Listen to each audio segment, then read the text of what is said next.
We have the result of the trauma of the haunting loss, haunted personalities.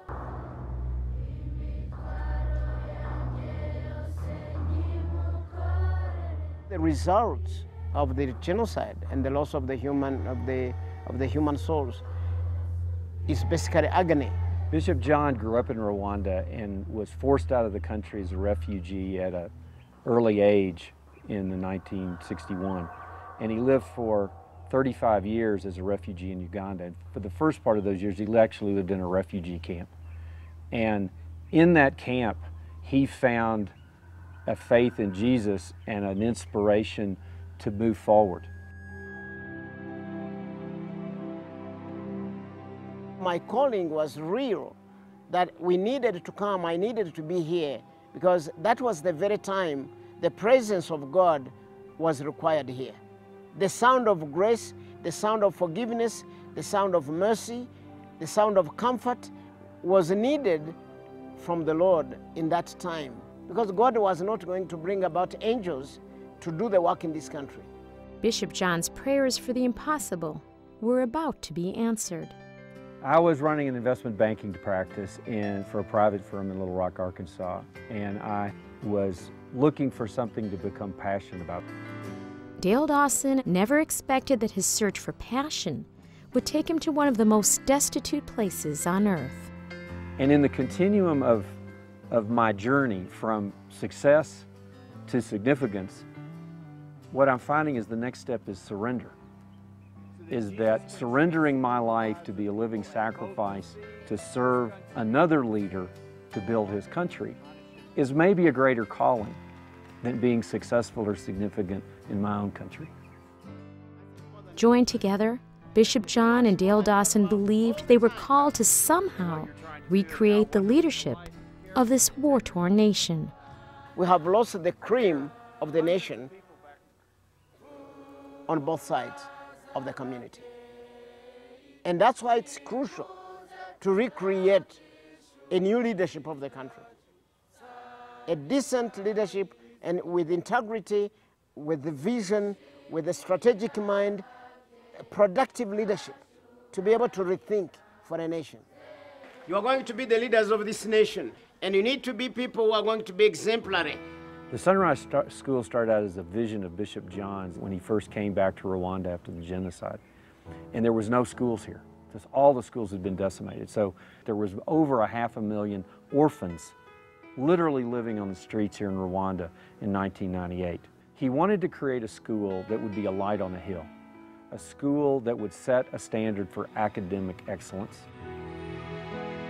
I began by getting these orphans and giving them hope by educating them and healing their trauma and bringing them into the knowledge and arms of the Lord Jesus Christ. After you have them in elementary school and have them in high school, where do you send them next? You send them back to the street. You send them back to hold a hoe and dig, and there is no more land for them to dig. Where do I put them? Soon after I started working with Bishop John, I asked him, what more could I do to help? He said, my biggest concern is that if there's not a vibrant economy, help us build businesses in Rwanda. And I began to think and pray, and how am I going to do to build a business that's going to have any real impact? And a few months after that, I was introduced to Opportunity International. He's an experienced businessman. He said he wanted to help us in any way he could and donate his time. He'd cover all his expenses. He also said he loves the country of Rwanda, and would we possibly go to Rwanda? Rwanda is the most densely populated country in Africa.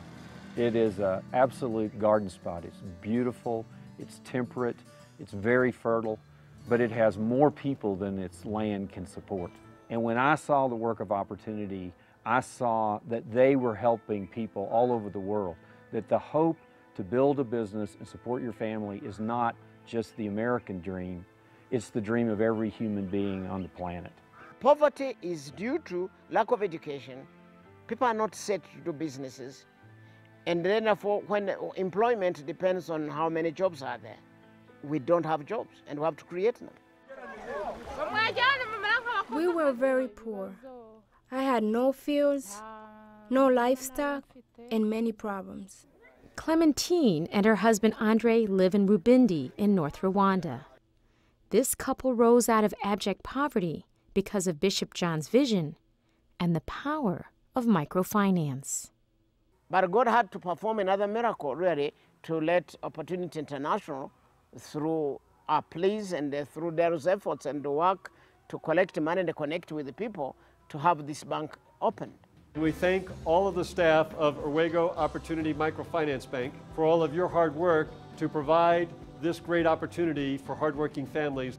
Chris Crane, president and CEO of Opportunity International, believed in Bishop John's vision and opened this bank. A microfinance loan allowed this couple to provide nutritious food, clothing, medical care, and schooling for their 4 children. I started selling 1 sack of sorghum, but now I'm selling over 1,000 sacks a week. Clementine's Trust Group, once a week they come together and they make their weekly loan payment. They pray together, they sing together, they have training together, which could be on business, it could be on personal issues, and they hold each other accountable that each of their lives are being productive and fruitful every week.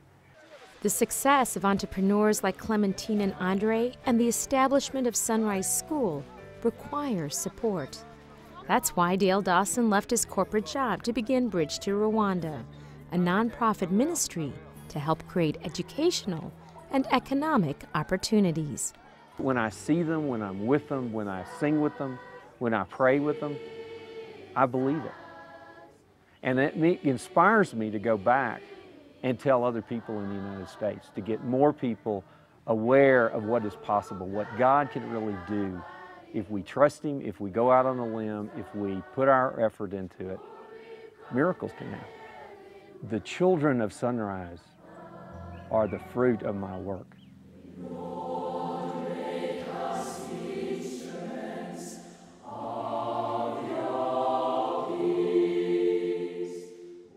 God may be wanting to use these ashes, this broken nation and the broken people, to help them rise again and be able to tell the world, if Rwanda can do it, anybody can do it.